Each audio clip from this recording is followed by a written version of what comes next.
Assalomu alaykum qadrli tinglovchi. Siz bilan yana Umidjon Jo'rayev. Bugungi mehmonimiz imom, Uyg'ur millati faoli, jonkuyari, Amerika Qo'shma Shtatlari, Washingtondan Bilol Ibrohim Turkistoniy bo'ladilar. Assalomu alaykum Bilol aka. Va alaykum assalom va rahmatullohi va barakatuh. Qalaysiz? Rahmat, Alloh rozi bo'lsin. Demak, hurmatli tinglovchi, biz savollarni o'qib eshittirishni boshlaymiz. Demak, Xudoyberdi Razzoqov, biz turkiylar qiziqqonmiz, ham sal toqatsiz. Aytingchi, hamma aybni Xitoyga ag'darib qo'yish noto'g'rimi yoki Uyg'ur qardoshlarimizda ham ayb bormi? Xolis javob bersalar debdilar. Marhamat Bilol aka.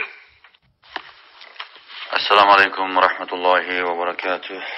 Avvalan butun dunyodagi bizning Uyg'ur, o'zbek, qozoq, qirg'iz, tojik, tatar, butun turkiy millatlar va butun musulmonlarning jumladan Ramazon oyini muboraklaymiz. Bu savolga javob berishdan ilgari rahmat, ya'ni bu savolni uyushtirgan o'rtog'imiz, ukamiz Umidjon, sizdan Alloh rozi bo'lsin. Bu savolni siz qoldirgan shu savolni hozir eshitib chiqdim. Endi buni hammani, masalan, agar shunday deydigan ish bo'lsa, bunga butun Uyg'ur millati sababchi emas. Faqat bir millatning ichidan har turli odam chiqadi.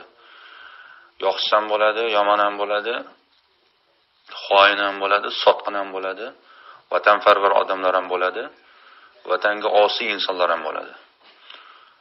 Bu savolning negizli javobi bo'lsa, agar bizga dushmanlik qilayotgan bir millatningki, shu Xitoylarning, ya'ni faqat ularga ishtirib qo'yish bilan Uyg'urlarning bu nimadan, masaladan o'zini olib qochishi yoki faqat Xitoylar nima qildi, bizda hech qanaqa bir narsa yo'q deb, xuddi biz Uyg'urlarda bir maqol bor, juda mashhur. Qog'i bolam oppoq, kirpi bolam yumshoq deb qo'yadi endi. Shunday bir ishni qilganda bu noto'g'ri bo'ladi. Masalan, bizning 1933da 1944da qurilgan Sharq Turkiston Islom Jumhuriyati, Sharq Turkiston Jumhuriyati.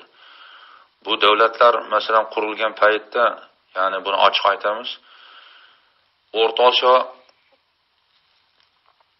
ruslarningki iskanjisidan qutulmagan, hozirgi bizning O'zbekiston, Qozog'iston, Istoniston degan respublika davlatlarimiz qurilmagan paytda bizning shu Sharqiy Turkistondagi Uyg'ur, o'zbek, qozoq, qirg'iz, tatar, tojik, ya'ni turkiy millatlar, O'rta Osiyo respublikasida bo'layotgan turkiy millatlar shu Sharqiy Turkistondagi birlashib biz mustaqil bo'lmasak bo'lmaydi deb ota-bobolarimiz bir joyga kelib, "Hey, bu birinchi musulmonning tuprog'i, ikkinchi bu turk tuprog'i, turk millatlarining, ya'ni bizning ota-bobolarimiz necha ming yildan beri yashab kelgan zamin, endi dushmanlarningki tajovuziga uchradi. Bularni chiqarib, biz ya'ni ilgariki ota-bobolarimiz yashaganga o'xshash hur, erkin yashash haqqimiz bor" deb bu millatlarni bir joyga olib kelib, mayli oz bo'lsin, ko'p bo'lsin, bu jumhuriyatlarni qurgan. Ammo shu jumhuriyatlarni qurgandan keyin bu jumhuriyatni qurgandan keyin ichidan ham sotqinlar, xoinlar chiqqan bo'lishi mumkin. Ham dushman juda kuchli, orqa tarafdan Rossiya yordam berib Xitoyga bu ichki jumhuriyatimizni yo'q qildi. U paytlarda hozirgi respublika davlatlari qurilmagan payt, balki ba'zi millatlarimizning shu joydagi xiyoliga ham davlat qurish degan narsa kirmagan paytda Sharqiy Turkistondagi shu millatlar, shu xalqlar, shu insonlar davlatchilik nima, davlat qurish degan nima, mustaqillik degan nima, hurriyat degan nima, erkinlik degan nima deganni buni o'ylagan, buni bilgan. Chunki to Mahmud Qashqarning zamonidan munqarz bo'lganga qadar mustaqil bir imperatorlikni qurgan bir millatningki davlati hozir munqarz bo'ldi. Buni ya'ni Uyg'urlarga ishtirib qo'yish hamma mas'uliyatni, bu bir tarafdan o'ylaganda juda xato fikr. Yana bir tarafdan o'ylagan paytda Bu juda noto'g'ri. Bizda bo'lishi mumkin, ammo butun bir millat sotqinlik qilmagan. İnsanların içinden men boya aytdim-ku, odamlar chiqadi masalan.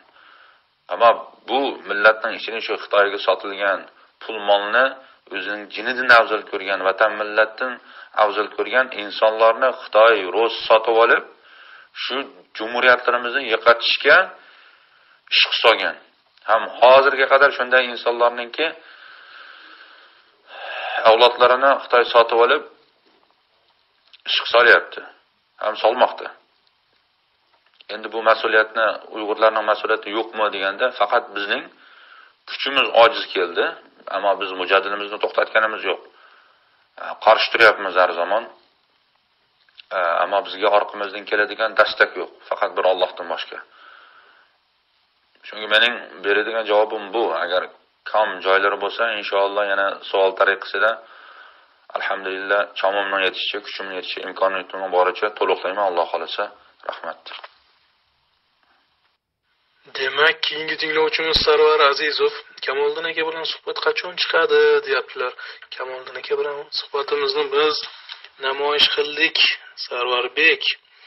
Demak, keyingi savol Feruza opamizdan kelyaptilar, bizning doimiy muxlislarimizdan. Feruza opamiz shunday deyaptilar, Usmonov rus tilida murojaat qilyaptilar, hozir o'zbekchada qo'ldan kelgancha.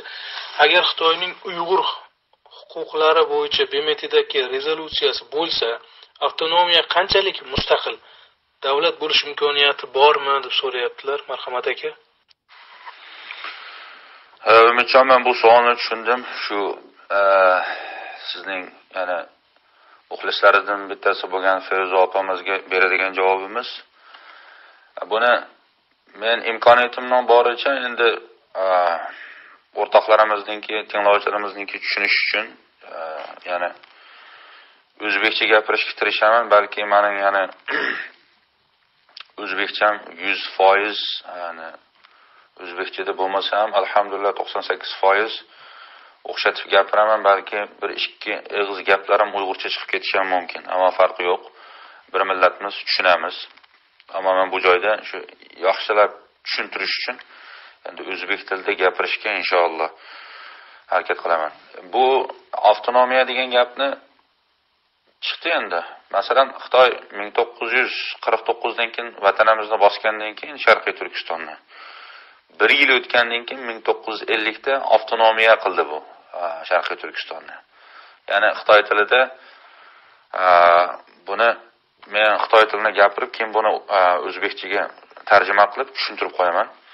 Xinjiang Zhushi Zhonghua Mingzu Zhongguo Dibufan degan bir narsani chiqarib, ya'ni bu degani ya'ni Sharqiy Turkistonning ismini o'zgartib Xinjiang, ya'ni Xinjiang degan gapning ma'nosi yangi chegara, yangi tuproq, ya'ni qotib olingan zamin bugundan e'tiboran Zhonghua millatining, ya'ni Xitoy xalqining, Xitoy millatining Jungo tuprog'i, ya'ni Xitoy tuprog'iningki ayrilmas bir qismi bo'ldi deb 1950 da avtonomiyani, ya'ni yolg'on avtonomiya, ya'ni Xinjiang Uyghur Zhuchi, ya'ni Uyghur Autonomous Region inglizchada, ya'ni Uyg'ur avtonom rayoni degan gapni shu qalpoqni kiydirib, yolg'on narsani berib, millatni, xalqni hammani aldab, faqat u qog'ozda bor, ammo ijro qilinmaydi.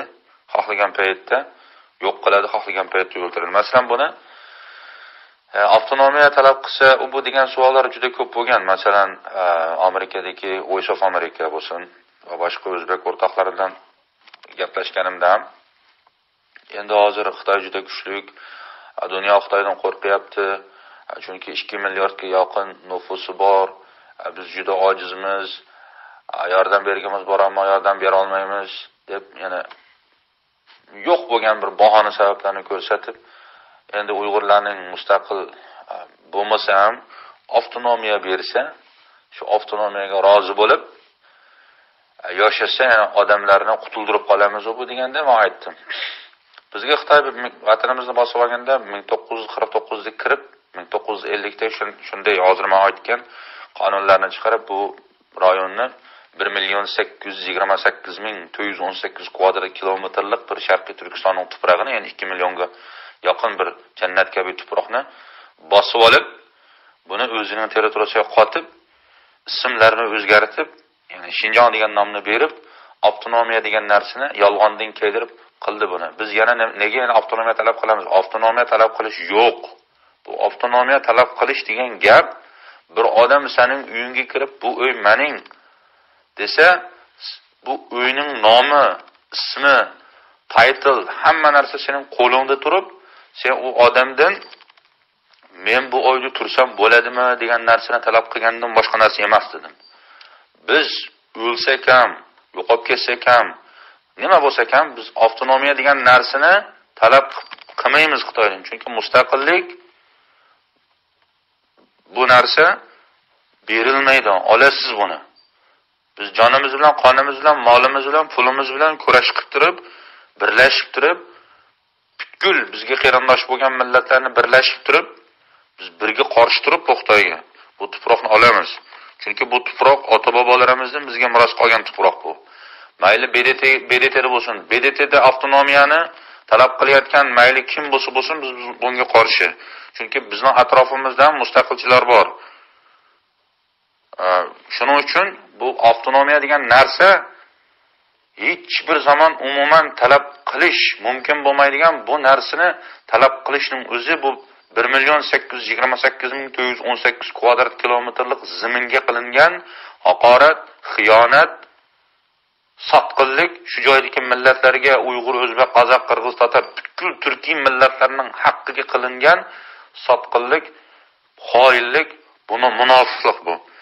Biz buni hech bir zaman e'tirof qilmaymiz. Hech bir zaman shu Xitoyning bergan avtonomiya degan narsani biz e'tirof qilmaymiz. Men bu joydagi ko'p jurnalistlar bilan suhbat qildim, shunday suhbatlarni. We don't want to accept that because China has occupied our country in 1949. So that's why we don't accept that word, the Xinjiang mean, and then they will give us, to force us to give to that name. Chunki bular vatanimizni bosib olgan. Bizga shuni zo'rlab tongan, shu Xinjiang degan narsani, degan ismni qabul qilasan deb. Biz buni inshaalloh bolalarimiz tug'ilyapti, bolalarimizga ham shu vatanninki kimning tuprog'i ekanligini, mayli vatan sirtida bo'lsin, qayerda bo'laylik, shuni o'rgatib, o'zimizda qanchalik narsa bo'lsa, bu mustaqilligimizga erishish uchun biz kurash qilamiz inshaalloh. Hurmatli tinglovchi, Amerika Qo'shma Shtatlari poytaxti Washingtondan bugun Bilol Ibrohim Turkistoniy biz bilan Uyg'ur faoli imom Bilol aka, hijolatga hojat yo'q, juda chiroyli gapiryapsiz o'zbekchada. Ba'zi o'zbeklar sizdan o'rgansa bo'lar edi. Demak, keyingi tinglovchimiz Gulshan Mannopova, Uyg'ur, o'zbek bu aka-uka, opa-singillar deyaptilar. Katta rahmat. Kamoliddin Hasanov, Uyg'urlar bizga eng yaqin qarindosh xalq. Bunday suhbatlarni ko'proq uyushtirib turing deyaptilar. Albatta Kamoliddin aka, harakat qilamiz. Demak, Ramzbek Hamdamov, hozirgi geosiyosiy vaziyatdan kelib chiqib aytingchi, Uyg'urlarimizni mustaqil bo'lishi yoki hech bo'lmaganda avtonomiya mustahkamlanishini qay darajada ehtimoli bor? Uyg'urlarni partizanlarcha qarshilik ko'rsatishi vaziyatni yanada og'irlashtirmaydimi? Javoblar uchun oldindan rahmat deyaptilar. Marhamat Bilol aka. Endi bu savolning javobi bo'lsa, endi bir o'ylasam kulgim keladi. Qandaymi o'zimning uyini boshqalar bilan share qilaman, yana beraman. Boshqalardan ruxsat so'rab kiraman o'zimning uyiga, o'zim sotib olgan. $100,000 pulim bo'lsa sotib olgan uyimga boshqalarning ruxsati bilan, boshqalarningki soat munchida kirasan, munchida chiqasan degan ruxsatini olib kiraman. Men ruxsat so'ramayman-ku ulardan. Xohlagan paytimda kiraman, xohlagan paytim kirib uxlayman, xohlagan paytimda o'rnimdan turaman, nonushtamni qilaman, chiqib ketaman. Sharqiy Turkistonni Xitoy bosgandan keyin bu zaminda, bu davlatda, bu mamlakatda bir tinchlik bo'lgan yo'q. Hala bugunga qadar yana 70 yildan oshdi. 70 yilda qancha Uyg'ur, qancha O'zbek, qancha Qozoq, qancha Qirg'iz, qancha Tatar, qancha turkiy millatlar qirildi. Biladimi bu dunyo? Biladimi bizning shu mustaqil bo'lgan respublika davlatlarimiz. Biladimi? Balki bilar. Balki bilmas. Balki bilgan paytda ham ma'lumotlar juda kam bo'lishi mumkin. 1949 dan to hozirgacha mayli chaqaloq bo'lsin, mayli ayol kishi bo'lsin, qorilar bo'lsin, yosh o'g'il qizlar bo'lsin, qiron yigitlar bo'lsin, Uyg'ur, o'zbek, qozoq, qirg'iz, tatar, turkiy millatlardan qirilgan inson 40 milliondan oshadi. Hozirgi O'zbekistonning nufusi. Hozir biz 40 milliondan Xitoy 2014 dan boshlab shu lager concentration camps, ya'ni ingliz tilida concentration camps, Xitoyning tilida re-education camps. Re-education camps degani ya'ni tarbiyalash markazi. Bu tarbiyalash markazi emas u.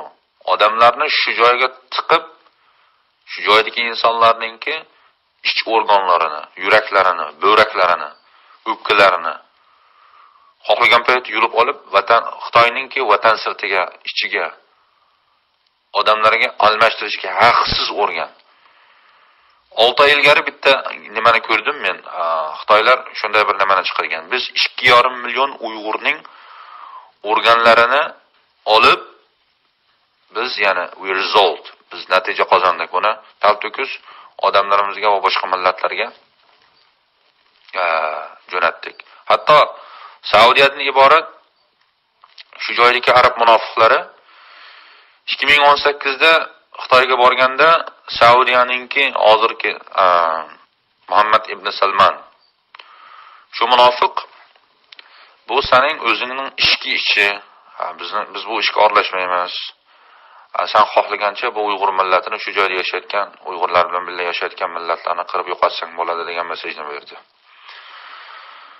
Halol organ deganga biz Uyg'urlarning, menga o'xshagan Uyg'urlarning, shu zamonda yashagan Uyg'urlarning mayli xotin kishi bo'lsin, ayol kishi bo'lsin, er kishi bo'lsin, erkak organlarini tobora, ya'ni line bo'lib o'chiratib turib musulmonlar order qildi, zakos qildi. Ya'ni halol muslim organ deganga bizning narsalarimizni sotdi. Dunyoda hozir Uyg'urning, shu joydagi millatlarning endi Allohdan boshqa bir egasi yo'q. Alhamdulillah. Bunga keyin yana javob beramiz. Avtonomiya, saftonomiya degan narsa yo'q. Faqat mustaqillik inshaalloh. Mayli bu mustaqilligimizga biz boya aytdim-ku, qonimizni berib, jonimizni berib, molimizni berib biz erishamiz inshaalloh. Chunki shu concentration campsda sizga hozir bu suhbatni berayotgan Bilol Ibrohim Turkistoniyning oilasidan qancha odamlar bor, uni men bilmayman. Mening ota-onam, ukam, o'zimning ukam bir ota, bir onadan bo'lgan, menga o'xshagan ukam inim shu joyda. 2016 dan 2020 kirdi hozir. 4 yil bo'ldi. Aloqa yo'q, ko'rishmadim men. Ovozini olganim yo'q. Onamning, otamning, ukamning. Menga o'xshagan shunaqa insondan million bor. Ammo bu avtonomiya degan narsa yolg'on narsa. Biz Uyg'urlarning mustaqil bo'lish haqqimiz bor. Shu joyda yashayotgan Uyg'ur, o'zbek, qozoq, qirg'iz, tatar, tojik, turkiy millatlar biz bir qonmiz. Bir millatmiz. Bir zaminning tuprog'ining suyini ichib, nonini yeb katta bo'lgan avlodlarmiz. Sharqiy Turkistonningki haqiqiy egalarimiz. Shu millatlarning mustaqil bo'lish haqqi bor. Biz onchiki bir insonlarningki usulga sig'ishi yoki boshqa narsa bilan biz bu da'voyimizni voz kechadigan yoki bo'pti. Endi dunyo shunday bo'ldi. Zamon senga boqmasa, sen zamonga boq degan gap bor. Shunga biz endi bu bo'lmaydigan ishni qilgandan bo'ladiganini qilib turaylik. Endi uyimizga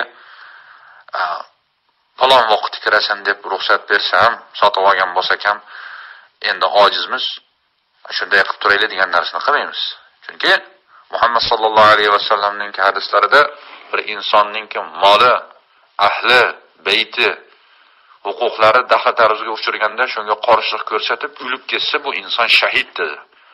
Inshaalloh Sharqiy Turkiston xalqi 70 yildan ortiq vaqt bo'ldi shahid bo'lyapti. Hali ham qon beryapti. Buni dunyo ko'rdi, ammo qarab turyapti. yordam qilmadi. Ammo buni hammaning hisobi bor inshaalloh. Biz yo o'lim yo shahodat, yo mustaqillik yo hurriyat. Yoki yo'qolib ketamiz Sharqiy Turkiston xalqi, Xitoy bo'lib hammamiz, yoki mustaqil bo'lamiz, yoki dunyodan butunlay yo'qaymiz. Ammo biz u zaminni hech bir zamon Xitoyningki bu occupied bosimchilik siyosati davlatimizni olganimizni hech bir zamon qabul qilmaymiz. Shaxsan 1 yil ilgari Amerikada yana piknik bo'ldi. Yana buni asatib o'taman o'rtoqlarimizga. Shu joyda o'zbek o'rtoqlarimiz endi azillashib shunaqa dedimi yoki rostdan shunday dedimi, shunday savollarni qo'ydi-da. Endi hozir aka, bilasiz, Bilog'or aka, biz sizni bilamiz, ammo ahvol juda jiddiy. Shunga mustaqillik degan nimadan yonib turib, shu avtonomiya u dedi. Men dedim, tamom, siz mening bo'ynimdagi shu galostukni ko'rdingizmi desam, ha dedi. Qanday rangda ekan desam, ko'k rangda ekan dedi. Oy yulduzni ko'rdingizmi desam, ha dedi. Kostyumimning ustidagi shu Sharqiy Turkiston bayrog'ini ko'rdingizmi desam, ha dedi. Nimaning simvoli bu dedi. Sen vatanning dedi. Vatan beriladimi dedim. Onani xohlagan odam men qo'llanaman desa, berasizmi dedim. O'zining onasini. Yo'q dedi. Ha, vatan berilmaydi. Vatan olinadi, ona berilmaydi. Ona qo'g'diladi. Farzand o'lib ketsin, ammo ona berilmaydi. Nega biz endi Sharqiy Turkistonni shunday jumhuriyatlarimizni qurib bergan ota-bobolarimizning sha'niga dog' keltirib, endi Xitoy juda kuchli 2 milliard nufusi bor. 3 milliondan 5 milliongacha armiyasi bor deb turib qo'rqib, bir musulmon xalq Allohdan qo'rqmay, qo'rqqan odam bir marta o'ladi, qo'rqoq odam 1000 marta o'ladi degan gap bor bizda. Biz nega avtonomiya talab qilamiz? Avtonomiyani berdi. Aytdim-ku sizga 1950 da. Roli bo'lmadi. Qirildi millat, o'ldi hala buguna qadar. Chunki bu davlatni bosgan tajovuzchi sizga demokratiya, hurriyat boshqa narsani olib kelmaydi, millatni yo'qotish mujoyidagi. Avtonomiya emas, mustaqil bo'lamiz inshaalloh. O'zbekiston, Qozog'iston, Qirg'iziston, Iston degan davlatlar mustaqil bo'lsa bo'ladi. Sharqiy Turkiston mustaqil bo'lsa bo'lmaydimi? Shu ona tuproqlaringiz, sizning ota-bobolaringiz ketgan shu zamondan yashagan, hali shu joyda o'rtoqlari, tuqqanlari, oilasi bor insonlar bor O'zbekistonda, Qozog'istonda, qozoqlardan bo'lsin. Endi o'zingiz chiqib olib, boshqa millatlaringizning shu joyda qon qusib, qon sirab, dushman tarafidan o'ldirilishiga qarab turishga qanday insonning g'ururi, vijdoni, iymoni chidaydi? Bu davlatlar mustaqil bo'ldi. Bizning mustaqil bo'lish haqqimiz yo'qmi? Bor. Agar biz shuni bilsak, butun turkiy millatlar, butun O'rta Osiyo xalqi birlashib turib, Sharqiy Turkistonning mustaqilligi uchun hamma narsa qo'limizdan kelganini qilsak, bu davlat inshaalloh bir kuni Alloh biz sabab qilamiz, ammo sabab bilan Alloh bizga natija beradi. Agar unday bo'lmaganda faqat Sharqiy Turkiston degan davlat yoki Sharqiy Turkistondagi shu yashayotgan elatlar, millatlar yo'q bo'lib, O'rta Osiyo xalqi yaxshi turmush kechiradi degan narsa yo'q. Bu O'rta Osiyo xalqining uxlab yurgan tushi bu. Agar bilsa, Sharqiy Turkiston davlati, Sharqiy Turkiston millati, shu joydagi millatlar O'rta Osiyoning yo'qolib ketmasi uchun so'kiladi-yu, so'kesa, suni to'sab turish uchun bir narsa qo'yamiz oldiga. Uni to'g'on deydi. Sharqiy Turkiston davlati, Sharqiy Turkiston xalqi O'rta Osiyoningki yeb Xitoy tarafidan yo'qolib ketmasligi uchun shu kelgan juda kuchli kalkundan iborat bir suni to'sab turgan to'g'onga o'xshaydi. Agar bu to'sma yorilsa, yo'q bo'lsa, cho'ksa, yo'qolib ketsa, hamma joyni suv olib ketadi. Men buni o'sha Somarkada aytgan. Shunday bo'lganda bu suv faqat Sharqiy Turkistonni yo'qotib to'xtab qoladimi? Yo'q, ishqirlab kiradi bu. Bir joydan suv chiqib ketsa, hamma joyni dabdabal qiladi. O'rta Osiyo, Qozog'iston, O'zbekiston, Qirg'iziston, Tojikiston, Turkmaniston, Istomiston degan davlatlarning hammani yepmoqda. Buni qilish uchun Xitoy birinchi bo'lib Uyg'urni yo'q qilish kerak. Chunki Sharqiy Turkistonning 40 million nufusi bo'lsa, 35 million 95% Uyg'urlarni tashkil topgan. Qolgan 5 million qozoq, o'zbek, qirg'iz, tatar, tojik va boshqa oz sondagi turkiy millatlar.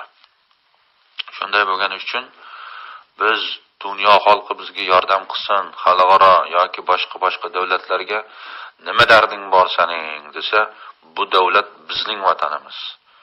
Mana qo'limizdagi isbotlar, mana bayrog'imiz, mana ota-bobolarimiz bizga qoldirib ketgan tarixlari deb hamma narsa bor. Shuni to'plab qo'limizda qancha imkoniyatimiz bor. Xalqaro qonun bo'lsin, mayli dunyo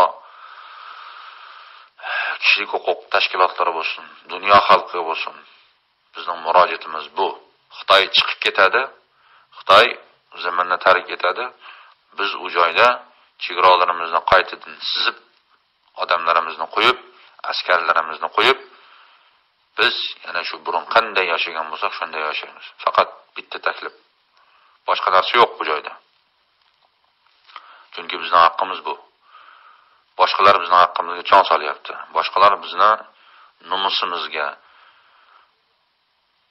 hujum qilyapti. Boshqalar bizning vatanlarimizni bulon-talon qilyapti. Xuddi bir o'g'ri uyingizga kirsa, hamma narsani olib chiqib ketgan o'xshash Xitoy tekinga olib chiqib ketyapti nurg'un boyliqlarimizni. Boy zamonlarimizni. Insonlarimizni qatl qilyapti, so'yqirim. Yana dunyoga Xitoy o'zini haqli ko'rsatadi. Odamni o'ldiring bir. Ayollarimizninki nomusiga teging bir, tajovuz qiling. Erkaklarning hammani qamoqxonaga solib, xotinlarimizning, xotin-qizlarimizning, opa-singillarimizning, onalarimizninki yotgan ko'rpalarning ichiga Xitoylarni tiqib qo'ysa ham, yana Xitoy haqli bo'ladimi o'zi? Yana dunyoga o'zini haqli 5000 yillik tariximiz bor. Biz shunday ilg'or millatmiz, shunday madaniyat millatimiz. Madaniyat shunday bo'ladimi? Sendagi madaniyat. Sendagi madaniyat shunday bo'ladimi? Qaysi davlat, qaysi mamlakat, qaysi millat dunyodagi sen qilganning shuni bittasini qildi hozir. 21st century, ya'ni 21-asrda yashayapmiz. Kim qildi shuni? Sen qilyapsan. Chunki sen juda ishplos bir millatsan, juda nejiz, poskina millatsan. Sen boshqalarningki yurtiga borasan, shu yurtni mening yurtim deysan. O'zingning madaniyatini majburiy, kommunist ideyanı majburiy singdirib, shu millatlarni yo'q qilish uchun harakat qilasan. Xohlagan Uyg'urning uyiga kirib hozir. Xohlagan Uyg'urning uyiga kirib, xotinini men xotin qilaman, qizingni men xotin qilaman, onangni men xotin qilaman, opa-singlingni xotin qilaman deb majbur olyapti. Xohlagan o'zbekning uyiga kirib, Sharqiy Turkistondagi, xohlagan qozoqning uyiga kirib, tog'dagi yoki qishloqdagi yoki shahardagi qozoqning, Sharqiy Turkistondagi xohlagan tatarning uyiga, xohlagan qirg'izning uyiga, xohlagan tojikning uyiga kirib, qiz xotinlarni olib ketyapti. Tekinga. Bolalar tug'ilyapti Xitoydan. Bir musulmon millatni, bir zaminning egisini shunday qilyapti. Bu juda nomusxo'rlik. Ya'ni shunday alomatlar, shunday og'irchiliklar turgan paytda biz yana boshqalarning fikriga hurmat qilmasak bo'lmaydi deb turib, biz dunyodan, dunyo xalqidan, dunyo insonlaridan, bo'ldi bizga shu Xitoy vatanimizni bosib oldi. Bo'ldi vatanni vatan demaymiz. Biz bularningki bir gruppasi bo'lib yashab, shu avtonomiya bersa bo'ldi. Avtonomiya degan narsa yo'q. Avtonomiyani berib qo'ygan 1950 da. Yolg'on avtonomiyani. Uni kuchimiz ojiz kelgani uchun insonlarimiz qabul qilishga majbur bo'lmasam, zo'rlab tongani uchun that's okay degan bo'lishi mumkin. Ammo hech bir Uyg'ur o'jaylik, hech bir o'zbek, hech bir millat bu Xitoyning shu bosib olib bergan shu avtonomiyaga rozi emas. 70 yoshga kirgan, 90 yoshga kirgan shu bobolarimizdan, momalarimizdan shuni so'rasak, kuchimiz ojiz kelgan qarshilik ko'rsatyapmiz. Ammo bizda nima chora? Shuni berdi, vatanni bosdi deb hala bugungacha mujodala to'xtamadi. har qanday bir qarshilik kuchi bo'lsa, keldi buni. Uyg'ur millati, Sharq Turkiston xalqi, Sharq Turkiston millati. 35 million, 40 million Uyg'urdan hozir 10 millionni yo'qotdi 7-8 yil ichida. Balki nüfusumuz 30 million qolgan bo'lishi mumkin yoki 25 million. Ammo 40 million xalq edik. 2 milliardga yaqin nüfusi bor, 5 millionga yaqin armiyasi bor Xitoy juda qo'rqyapti bu Uyg'urlardan. Chunki bu millatni yo'q qilmasak, bu millat O'rta Osiyoga ta'sir qiladi. O'rta Osiyo bilan birlashib oladi bular. Keyin bizga zo'r bir tahdid bo'ladi. deb nega hozirgacha Rossiya bilan mayli ruslar yomon ko'rmasa Xitoy juda ko'p milliard pul xarjlaydi. O'rta Osiyo xalqini tutib turasa. Bularning yildiz birlashmasin bular. Men u joydan Uyg'urlarni yo'q qilaman, keyin sekin ishimni qilaman degan siyosatlari bor bularning o'z ichida. Buni bilamiz biz. Shunday bo'lgani uchun yana uzun gapning qisqasi avtonomiya degan narsani talab qilgan insonlarga shunday deymanki, Ramazon oyida turyapmiz, og'izni buzish yana shart emas. Avtonomiya talab qilgan shu mayli bizning da'voyimizga kirgan Uyg'ur bo'lsin, O'zbek, Qozoq, Qirg'iz, shu Sharqiy Turkistonninki millatlari, Sharqiy Turkiston haqiqiy egalaridan turib, ya'ni Birlashmiş Millatlardan, BDT'dan yoki kishilik huquq qonunlaridan Sharqiy Turkiston xalqiga faqat demokratiya, avtonomiya bo'lsa bo'ldi degan talab qilgan insonlarga Ramazon oyida turyapman. Hammasi eshitsin buni. Shu insonlarning oilasiga, bolalariga, o'ziga ham la'nat bo'lsin Allohdan. Bu insonlarga Ramazon oyida turyapmiz, jannat harom bo'lsin. Ramazon oyida turyapmiz, bu insonlarga yegan ovqatlari, ichgan suylari harom bo'lsin. Ramazon oylarida turyapmiz, bu insonlarningki ishlatayotgan narsalari, mashinalari, kiyim-kechaklari, yurish-turishlari, olgan nafaslarga harom bo'lsin. Ramazon oylarida turyapmiz, shu insonlarning Alloh subhanahu va taolo odam qilib yaratib, inson qilib yaratib, 50-60 yil, 70 yil umr berib, Sharqiy Turkiston da'vosi uchun, shunday qilgan sotqinliklari uchun bu insonlarga la'nat bo'lsin. Bu so'zlardan keyin ancha insonni so'killik bosib qolar ekan. Demak, keyingi tinglovchimiz Muhammad Anvar Uyg'ur va o'zbek bir daraxtning ikki shoxidir deyaptilar. Umarbek Haqnazar: hozirgi Uyg'ur yoshlari Alixon To'ra Sog'uniy hazratlarini qanchalik taniydi?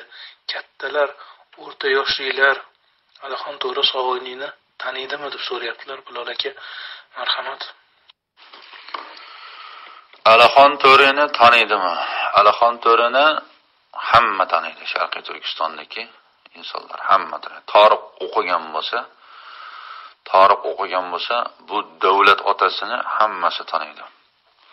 Endi qisqacha tushuncha beraman Alixon To'ra Sog'uniy otamizdan 1933da, ya'ni Sharqiy Turkistonning Qashqar viloyatida, Qashqar shahrida Sobit Domula degan odam chiqqan. Bu Uyg'ur kishi. Bu Sobit Domula degan kishi 1933da 11-oyning 12-kunida, ya'ni november oylarida Sharqiy Turkiston Islom Jumhuriyatini qurgan. Ya'ni Sharqiy Turkiston Islom Jumhuriyati qurilgandan keyin shu oy yulduzli ko'k bayrog'imizning ustiga la ilaha illalloh Muhammadur Rasululloh degan kalima yozilgan. Chunki bizning ba'zida ikki bayroqni ishlatishimizga sabab ham shu, hozir ishlatganimizda u kalima yo'q. Shu vaqtda endi qisqacha so'zlab o'taman. Sobit Domula degan kishi o'zi olim kishi, Uyg'ur, saf Uyg'ur, diniy jihatdan ham, fanniy jihatdan ham yetishgan juda yaxshi siyosatchi. Bu odam shu joydagi hamma millatni yig'ib turib, Sharqiy Turkiston Islom Jumhuriyati, ya'ni biz sharq tarafga joylashganimiz uchun Turkistonning sharqi, butun Turkiston diyorining sharqiga joylashganimiz uchun Sharqiy Turkiston Islom Jumhuriyati degan jumhuriyatni qurib, butun Uyg'ur, O'zbek, Qozoq, Qirg'iz, Tatar shu joydagi millatlarni bu vatan sening, bu vatanda sening yashash haqqing bor. Bu vatan hammamizga yetadi. Ammo tajovuzchi kiryapti, qarshi turishimiz kerak deb qurolliq urushga shu millatlarni otlantirgan kishi.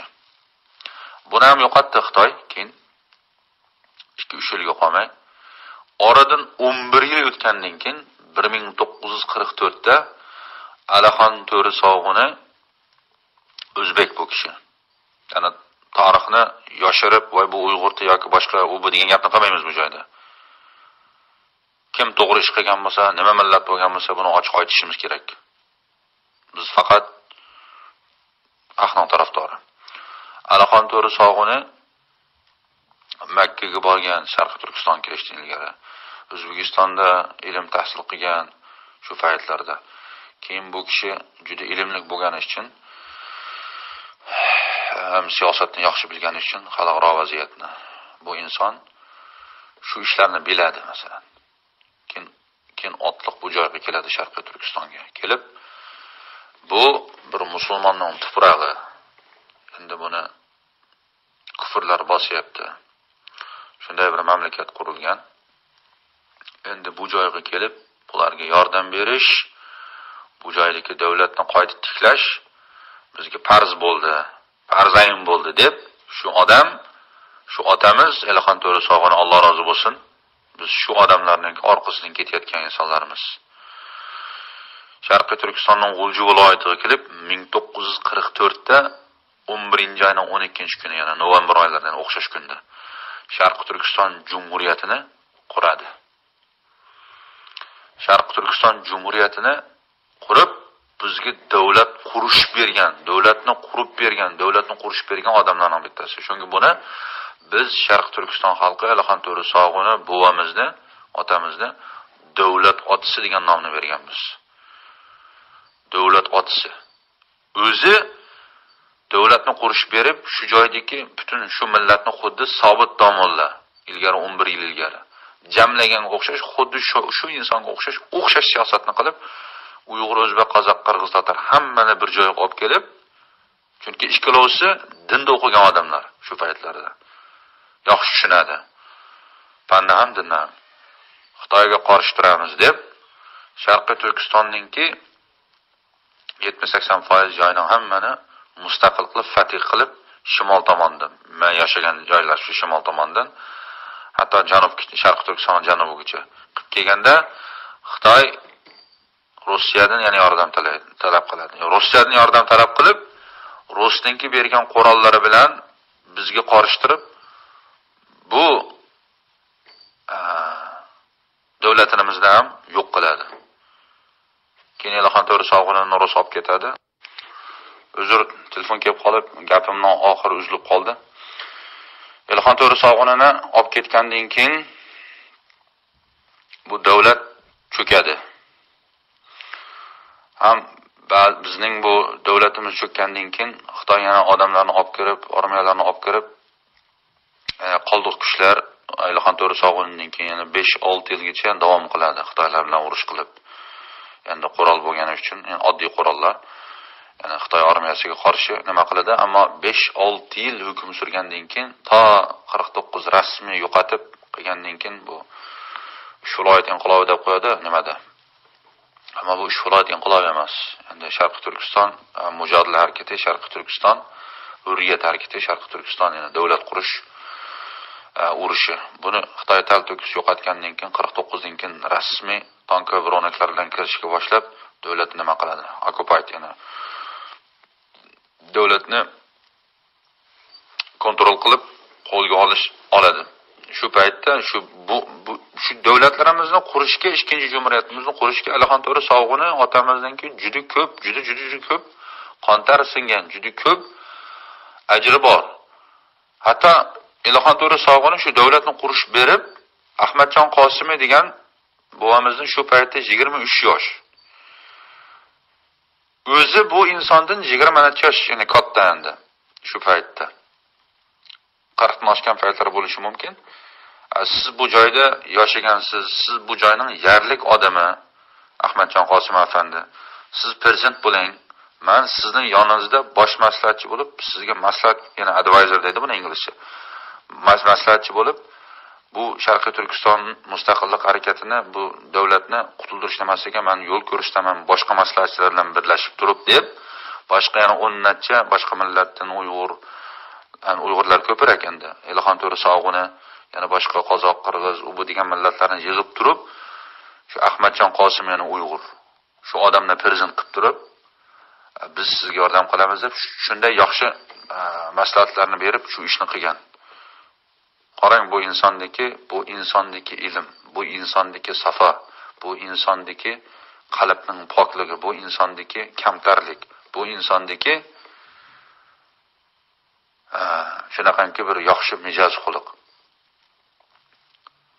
Prezident bo'lsa bo'lish imkoniyati bor. Davlatni qurishga kuch chiqargan, davlatni qurishga ajri eng katta inson, ya'ni o'zining o'rnini o'tanib, siz bu joyda yashagansiz, siz bo'ling, men sizga bosh maslahatchi bo'laman deb turib, Xitoyga qanday qarshi turamiz deganni maslahatlashib, shu urushlarni qo'zg'agan inson bu. Ilhom To'ra Sog'unni qanchalik biladi inson. Ilhom To'ra Sog'unni mana men Bilol Ibrohim Turkistonni yaxshi bilaman buni. Chunki Ilhom To'ra Sog'unni mening grandfather'im, buvam. Men tug'ilmasda shahid bo'lib ketgan ekan, shu insonlar ko'rgan bu insonni, bu odamni. Juda ko'p Uyg'urlar ko'rgan, biladi buni. Biz buni ota-bobolarimizdan eshitib katta bo'lganmiz. Keyin tarjimonini ham oz-to'la bo'lsa ma'lumotlarni biz bilamiz inshaalloh. Boshqa Uyg'urlar ham biladi. Balki hozir endi Xitoy bizning tilimizni yo'qotgandan keyin butunlay Uyg'ur yozig'ini qo'llanmaysan degandan keyin hozirgi endi Xitoy ma'rifini ko'rgan Uyg'ur farzandlari bilmasligi mumkin. Ammo mening yoshimdagi Uyg'urlar, mening yoshimdagi Uyg'ur farzandlari 35-40 yoshdagi insonlar, yoshlardan. Uning ilgarigi kattalar maktabda o'qigan, oz-to'la tarixdan, siyosatdan, jo'g'rofiyadan xabari bor insonlar Ilhom To'ra Sog'unni biladi inshaalloh. Bu bizning davlat otamiz, davlat otasi degan unvonni berganmiz. Alloh xolasa Sharq Turkiston mustaqil bo'lganda eng boshda Sharq Turkistonning mustaqillik harakati uchun kuch chiqargan insonlarning ichida Sobit Domullamdan qolsa Ilhom To'ra Sog'uni shu tarix kitoblarimizga, adabiyot kitoblarimizga yoziladigan bu insonlarni shu joyga qo'yadigan insonlar. Bu insonlarni unutib qolishga bo'lmaydi. Inshaalloh bularning xizmati juda ko'p, bularning chiqargan ajri juda ko'p. Butun hayotini mustaqilligimiz uchun bag'ishlagan insonlar. Mayli u insonni keyin olib ketib 1974-84da shu O'zbekistonda vafot topib ketadi bu inson. Hozir avlodlar bo'lishi mumkin, nabiralari bor deb eshitdim. Alloh xolasa Amerikadagi ba'zi qiyinchiliklarimiz hal bo'lsa, O'zbekistonga bir borib, shu insonlarni izlab topib bir suhbatlarni uyushtirishimiz ham mumkin inshaalloh, niyatimiz bor. Alloh rozi bo'lsin, rahmat. Sizning so'zlaringizdan keyin juda ham bir katta, ulkan bir faxr to'ydim. Katta rahmat sizga. Bilol aka, hurmatli tinglovchi, demak bugun biz bilan Amerika Qo'shma Shtatlari poytaxti Vashingtondan Bilol Ibrohim Turkistoniy imom, Uyg'urlarning faol mustaqillik uchun kurashayotgan insonlardan biri. Demak, keyingi tinglovchimiz Altun Barmoq qismlari bilan bizga bir necha bo'limlardan iborat o'z fikrlarini berib o'tganlar. Iltimos qilardikki, shaxsiyda bizga ovozli xabarlar yuborishlarim, chunki Uyg'ur tilida menimcha yozganlar, bu yerda tashakkurlar bor, rahmatlar bor va qanaqadir shaxsiy tavsiyalari, muhokamalari bor. Juda ham yaxshi tushunarli bo'lmaganligi uchun ovozli xabar yuborishlarini iltimos qilardik. Keyingi tinglovchimiz Halil Ko'ktash, Uyg'urlar, turklarning turk tilida yozyapti, Ozarbayjonlar, o'zbeklarning, Uyg'urlarning bir qardoshligi haqida aytib o'tmoqdalar. Demak, so'nggi savolni doimgidek odatga ko'ra Alim Nishonov yana beryaptilar. Ya'ni eng avval Uyg'urlarning bu darajaga tushib qolishiga nimalar sabab bo'lganini so'rayaptilar. Marhamat, Bilol aka. Endi bu savol juda yaxshi so'rilgan. Nimaga shunaqa ahvolga tushib qolgan degan. Biz agar rostdan birinchi Allohni yaxshi ko'rsak, ikkinchi vatanimizni yaxshi ko'rsak, uchinchi shu ota-bobolarimizning shonliq bizga qurib bergan davlatlari, shonliq tarixlariga nazar solgan paytimizda biz buni yaxshi tushunamiz. Bu joyda men shu bir narsani tavsiya qilib o'taman. Biz turkiy millatlar yani juda madaniyatlik, juda fokiza, juda iymonlik bir millat, bir xalq.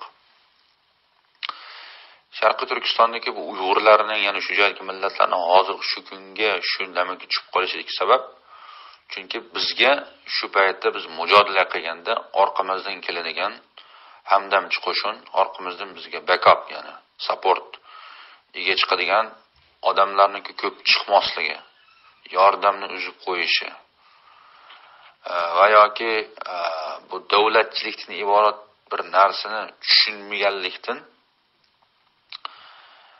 bo'lib chiqqan bo'lishi mumkin. Ko'p masala bor bu yerda, ko'p ish bor. Endi shu birlashish hala buguna qadar, ya'ni birlashish, birlikda bo'lmagani uchun men davomli shuni tavsiya qilaman. O'rta Osiyo xalqi bilan bizning hech bir farqimiz yo'q. Ozarbayjondagi insonlar bilan, Turkiyadagi turk tilida gaplashadigan Yoqutistondagi turklar bo'lsin, hech bir turk bilan, hech bir yana turk dunyosidagi davlatlar, millatlar bilan bizning hech bir farqimiz yo'q. Biz bir millatmiz. Uyg'ur bilan o'zbek bir millat, faqat bir onaning ikki o'g'li, bir sokasi, bir sufkasi. Tak millat, ikki mamlakat deymiz biz odatda. Bu joydagi yana birlashish joyida, loyig'ida, o'rnida bo'lmaganligi uchun bu ishlar ham kelib chiqqan bo'lishi mumkin, ammo bu bittasi bu yoki shu negizlik masala deb buni aytmayman. Nurg'un sabab bor. Bundan bir hikmat bor ham bordir. Allohningki sinoqlari shunday bo'layotgandir bizga. Ammo juda og'ir keldi, og'ir bo'ldi, ham bo'lyapti. Ham bo'lmoqda. Endi birlashish, birlikda bo'lganda kuchimiz bir bo'ladi, kuch birlikda, ish birlikda bo'ladi. Chunki bizning bu holga tushib qolishimizning sababi ham bizning birligimizning, birlashgan bo'lsak ham birligimizningki mustahkam bo'lmagani, birlashgan bo'lsak ham faqat og'izda qalb birligi bo'lmaganligi yoki dil birligi bo'lmaganimiz uchun balki hozirgi ahvollar kelib chiqqan bo'lishi mumkin. O'zbek mening o'rtog'im, o'zbek mening qonim, jonim deb faqat og'zida deb qo'yib, Uyg'ur mening qonim, jonim deb faqat og'zida deb qo'yib, qozoq meningki qonimni beraman, jonimni beraman, faqat shuni og'zida deb qo'yib, ammo bu og'izdagi bilan qalbdagi ikkisi birlashmaganda barakat umuman qochadi, barakat bo'lmaydi, Allohning nusrati kelmaydi. Shu bilan bizning bu ishlarimiz bo'lmagan bo'lishi mumkin. Bu sabablarning bittasi bo'lishi mumkin. Ammo boshqa sabablar ham bo'lishi mumkin inshaalloh. Buni keyingi suhbatlarimizda yana davomli material ko'rib, izlanib, Alloh xolasa to'liq javob berishga tirishamiz. Ammo men bu savolga hozir shu faqat birligimizning mustahkam bo'lmagani uchun shu kunlarni ko'rayotgan bo'lishimiz mumkin deb javobimni oxirlashtiraman. Ammo Alloh xolasa biz birlashamiz. Butkul O'rta Osiyo xalqi bilan, butkul turk dunyo xalqi bilan, butkul turk dunyosi bilan, butkul musulmon xalqi bilan, butkul dunyo xalqi bilan birlashib turib, Sharqiy Turkistonning mustaqilligi, hurriyati, ozodligi uchun bu millatni ham kuch qilishga, Uyg'ur millatining orqasida yonma-yon turishga, jon vaqti kelsa qon berishga tayyor qiladigan qilib. Malol aka, mana savollarni tugatdik. Endi sizning shaxsiy bir mulohazalaringizni ko'rsak, bugun aynan Uyg'ur faollar ichida, jamoa ichida qanaqa muammolar bor? Bu muammolarga asosan nimalar sabab bo'lyapti? Va sizning ajoyib dunyoqarashi keng inson sifatida men bilamanki, Sharqiy Turkistondagi bir necha millatlarni siz o'sha biz bir millat bo'lib bir davlat qilishimiz kerak degan tushunchani olg'a surasiz. Ammo barcha Uyg'ur faollari ham bu narsani ko'rib tushuna olmayapti. Bunga munosabatingiz qanday? Endi Umidjon, oxirida so'ragan savolingiz juda muhim savol, juda ya'ni çok önemli. Bu savolga ko'pincha insonlar e'tibor bermaydi. Bu savolning ham ma'nosini ham tushunmaydi, tegiga yetmaydi. Chunki biz birlashmasak hammamiz yo'qaymiz, hammamiz tugab ketamiz, hammamiz bugun Uyg'ur yo'qolgan bo'lsa, ertaga o'zbekka keladi bu yo'qash. ugunga qozoqga. Shunday qilib, faqat ya bir kun, ya bir yil, ya bir oy yoki 5 yil boldir oldin yoki keyin yo'qolib ketamiz. Mening dunyo qarashim inshaalloh butun Turkiy millatlari bilan, ya'ni O'rta Osiyo xalqi bilan, Turkiya bilan, Ozarbayjon bilan, yana musulmon millatlar bilan bizning da'voyimizga qiziqayotgan, mayli musulmon bo'lmagan millatlar bo'lsin, hamma kuch bilan birlashib turib, bir buyuk, ya'ni hur, mustaqil Sharqiy Turkistonni qurish, Sharqiy Turkistonda hur yashash.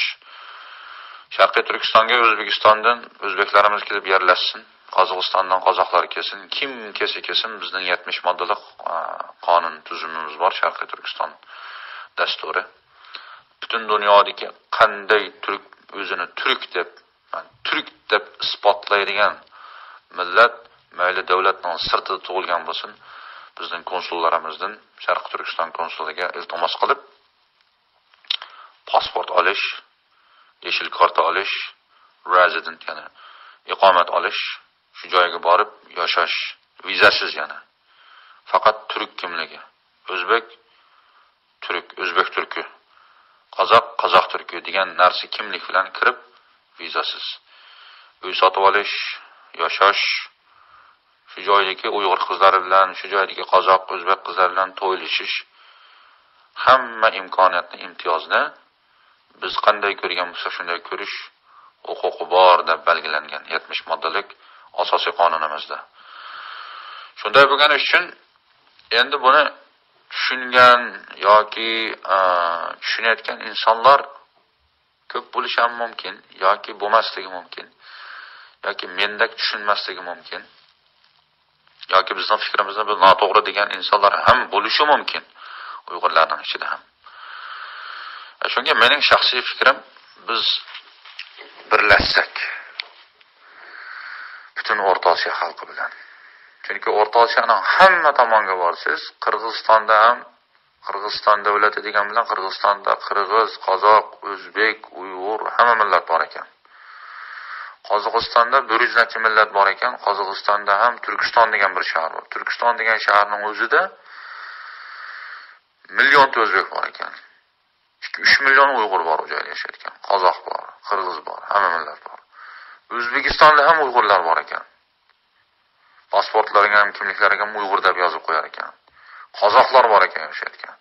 Tojikistonda ham uyg'urlar bor ekan, o'zbeklar bor ekan. Turkmanistonda ham. Hamma joyda bor ekanmiz. Hamma joyda bir joyda yashar ekanmiz. Endi nega birlasha olmaymiz? Nega bir joyga kelmaymiz? Nega bir-birimizni yoratmaymiz? Sen o'zbek, sen uyg'ur, sen qozoq, sen men deb qachongacha biz sen men deb yashaymiz? Biz bo'lmaymizmi? Biz deb turib birlashmaymizmi? Biz deb turib bir mamlakatlarimizni qurib, biz deb turib shu Sharqiy Turkistonni Xitoydan olib hammamiz o'rtaq foydalansak shu joydan. Xitoy tekinga foydalanyapti. O'zimizning odamlar tekinga foydalansa, o'zimizning odamlar tekinga olsa, o'zimizning odamlari tekinga olib ma'riflarimizni rivojlantirsa, harbiy rasxotlarimizni shundan ajratsa, askarlarimizga hamma tomondan meditsina, doktorlik bo'lmaydimi? O'zimizga qolsa bo'lmaydimi shu? O'zimizning millatiga, o'zimizning xalqiga. Xitoy bir dinsiz, Xitoy bir kofir, Xitoy bir Turkiy millatlarni yo'q qilaman, eng avvalda Uyg'urni yo'q qilishim kerak deb shuni dasturga kirgizgan millatga qolsa yaxshi bo'ladimi? Uni qo'g'lab chiqarib, uni yo'qotib, o'zimizning odamlarga qolsa bo'lmaydimi? Bu mamlakatdagi boylik. Shuning uchun biz faqat birlashmasak, birlashishdan iborat bu narsa bizda bo'lmasa, bizning oqibatimiz juda qiyin. Shunga Alloh subhanahu va taolo Qur'oni Karimda shu birlashish to'g'risida oyatlar nozil qilgan. Ham Muhammad sallallohu alayhi va sallam bizning suyumli muborak payg'ambarimiz, biz shu insonning ummatlarimiz birlashish to'g'risida juda ko'p hadislarni bayon qilgan. Qur'oni Karimda Alloh subhanahu va taolo shunaqa deydi: "Wa'tasimu bihablillahi jami'an wa la tafarraqu." Allohning arg'amchisiga osilinglar. Bo'linish, ayrilish, tafriqchilik qilmanglar. Buni oqibati yomon bo'ladi, dedi. Hozir butkul dunyodagi musulmonlar, dunyo musulmonlari birlasholmayapti. Bu bizga juda katta bir oramizga tushgan bir musibat. Endi hozir Sharqiy Turkistonning masalasi juda og'ir. Bunga bizning O'rta Osiyo xalqimiz birlasholmayapti. Turkiy xalqlarimiz, Turkiy millatlarimiz birlasholmayapti. Xitoyga bir og'iz gapira olmayapti. Bu juda katta musibat. Agar biz shunday bo'lsak, sizni bir odam o'ldiraman deb kelsa, voy bu o'zbek edi, nima ishimiz bor? O'ltirsa o'ltirsin. Men Uyg'urman desak. Ha, bu Uyg'ur edi, men o'zbekman, nima ishim bor? Davlat munqarz bo'lgan bularning. Bizning o'zbek davlatimiz bor, o'lsa o'lsin desak, bu narsa hozir siz bilan bizga ta'sir qilmagani bilan, bo'lmagani bilan yil o'tib, oy o'tib, balki davlat munqarz bo'lishi mumkin. Chunki bu narsani biz faqat oldimizda emas, kelgusimizni o'ylab turib, Alloh nomimizga tushirgan dastur qonunlarni fikr qilib turib, o'zimizning davlatlariningki tarixlarini o'ylab turib, ota-bobolarimizdan qilgan shonliq ishlarini, ish izlarini o'ylab turib, bu millatning bir millat ekanligini, bir qon, yildiz bir ekanligini cho'nqur tafakkur qilib turib, bir joyga kelib birlashmasak, bizning ishimiz juda katta, juda ko'p muammolar oldimizda bizni kutib turyapti. Biz bu muammolarga izn berishimizga ruxsat yo'q, izn bersak bo'lmaydi. Shunga Alloh xolasa men butun Sharqiy Turkistondagi xalqqa vakolatan men, ya'ni Bilol Ibrohim Turkistoni shunday murojaat, shunday iltimos qilamanki, ya'ni O'zbekiston bosh olarak butkul O'zbekistondagi 35 million o'zbek xalqi, 35 million aholisiga shunday, hatto Shavkat Mirziyoyevga ham aytadigan so'zim, butkul o'zbek millati, butkul O'zbekiston xalqi Sharqiy Turkiston vaziyatini o'ylasin, fikr qilsin. Va shunday so'z qilamanki, butkul O'rta Osiyo mening bu gaplarimni eshitsin. Biz birlashaylik, bir oraga kelaylik. Biz bir qarindoshmiz, bir qonmiz. Qanday sizning Uyg'ur o'rtoqlaringiz, Uyg'ur qarindoshlaringiz, Uyg'ur millatiniz yani. Tajovuzchi dushman tarafidan o'ldirilgan paytda siz qo'l qo'shtirib qarab o'tirasiz. Nega shu joydagi Uyg'ur, o'zbek, qozoq, qirg'iz, tatarlarning o'lishiga izn berasiz, yo'l qo'yasiz? Shu Sharqiy Turkiston davlati, Sharqiy Turkiston millati, shu davlat ham sizning davlatingiz-ku. Ota tuproqlaringiz-ku, siz shu joydan chiqib ketgan-ku. Shu joydagi millatlar ham sizning millatingiz-ku. Bir tilda so'zlaymiz, bir tilda, ovqatlarimiz bitta, madaniyatimiz bitta, xalqimiz bitta. Hamma narsamiz. Xuddi O'zbekistonningki tuproqlari, O'zbekistonning havo kelomati, O'zbekistondagi manzaralarning hammasi shu Sharqiy Turkistonda bor-ku, tuproqlarimiz bitta, o'xshash-ku. Buni nega fikr qilmaymiz? Nega birlashmaymiz? Mening shaxsiy fikrim shu. Undan sonra endi hozir bizning bu joy uzr, menga juda ko'p telefon kelib, bu gapimni oxiri uzilib qoldi. Uzr, ming uzr, o'rtoqlar, jon millatim. Gapimni yana davomlashtiryapman. Endi hozir Uyg'ur faollaridan harakat qilayotganlar ko'pinchasi mustaqillikni istaydi. Ammo oramizda ham shunday bir bo'linishlar borki, bunga Xitoy juda zo'r mablag' ajratib, o'zimizning millatidan, o'zimizning bir tilda so'zlaydigan odamlaridan, har xil iqimdagi odamlarni ish qilib, bittasi demokratiya, bittasi avtonomiya, bittasi faqat insoniy huquq, u bu degan narsalarni talab qilamiz, u bu deb turib, bizning oramizni nechaga bo'ldi. Ba'zi insonlar sotildi, ochiq hech uyalmasdan dunyo medialarida hech bir zaman Uyg'urlar, shu joydagi millatlar mustaqillikni talab qilgani yo'q. Bu Xitoyning bizga qo'ygan, bu Xitoyning bizga nima qilgan to'kmati, u bu deb turib, ochiqdan ochiq Sharq Turkiston xalqining, Sharq Turkiston millatiningki haqqiga tuhmat qilyapti. Chunki shu gapni degizayotgan inson, qildirayotgan odamlar bo'lsa Xitoy. Bularni sotib olib, bularning bo'ynini bog'lab turib, shunday degizyapti. Shu narsa bo'lgani uchun hozir Uyg'urlarning ichida bo'lsin, boshqa millatlarning ichida bo'lsin, bu masalalar juda chuvalchoq bo'lgani uchun endi ishlarimiz ancha deganda yaxshi ketmayapti hozir. Chunki bu narsani nima qilish uchun biz bir joyga, bir oraga kelib, birlashib turib, bu narsalarga zarba berib, yo'qotib, da'voyimizni to'g'ri yursinda, diplomatik bo'lsa diplomatik va boshqa bo'lsa boshqa shunday har xil usul bilan bu da'voni davomlashtirib yo'lini olmasak, bizning ishimiz endi Alloh saqlasin qanday bo'ladi endi buni biz tasavvur qilolmaymiz hozircha. Bunga ham tilimiz ham ojizlik keladi.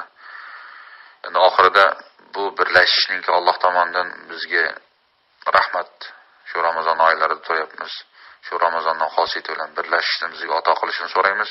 Ham Alloh shu Ramazonning hurmati bilan bu birlashishimizni haqiqiy birlashish qilib berish uchun inshaalloh bir yordamni bo'lishini so'raymiz inshaalloh. Endi oxirida yana aytaman, birlashmasak Uyg'ur bugun tugaydi, ertaga o'zbek keladi.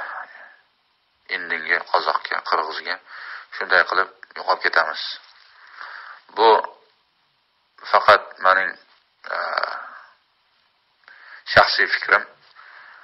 Ammo bu bir kun shunday bo'ladi. Chunki men bilan bunday fikrdagi insonlar juda ko'p. Mayli o'zbek ziyolilari bo'lsin, qozoq ziyoli yoki Uyg'ur yoki Turkiya turklaridan, Ozarbayjon turklaridan bo'lsin.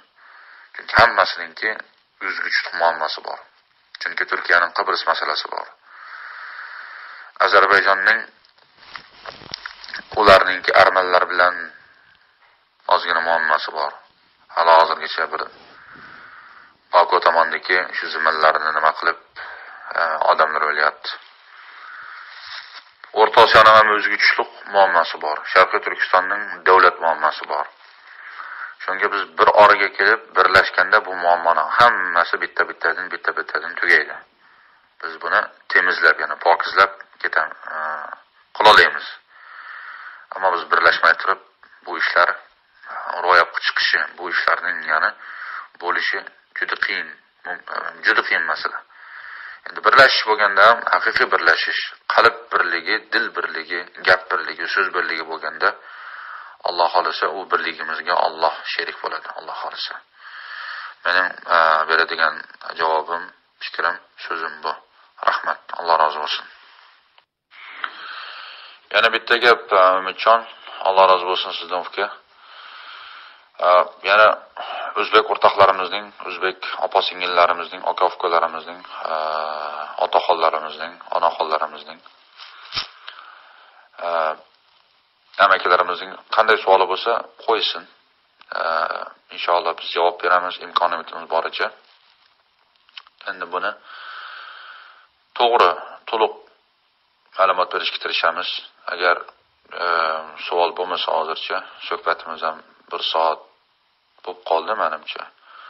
Bu suhbatni ham oxirlashtirsak bo'ladimi degan maqsadda bu javobni beryapman. Agar boshqa savol bo'lmasa, keyingi suhbatlarimizda yana bir ko'rishsak inshaalloh. Vaqt ajratganingiz uchun katta rahmat, Bilol aka. Albatta keyingi suhbatlarimizda bu mavzuni yana kengroq yoritishga harakat qilamiz. Hurmatli tinglovchi, bugun biz bilan Amerika Qo'shma Shtatlari poytaxti Washingtondan Bilol Ibrohim Turkistoniy bo'ldilar. Imom, Uyg'ur millati faoli, Uyg'uriston, Sharqiy Turkiston mustaqilligi uchun kurashayotgan faol insonlardan biri. Yana bir marta katta rahmat sizga, Bilol aka. Siz bilan Umidjon Jo'rayev bo'ldi, hurmatli tinglovchi. Sog' salomat bo'lasizlar, dasturlarimizni kuzatib boring.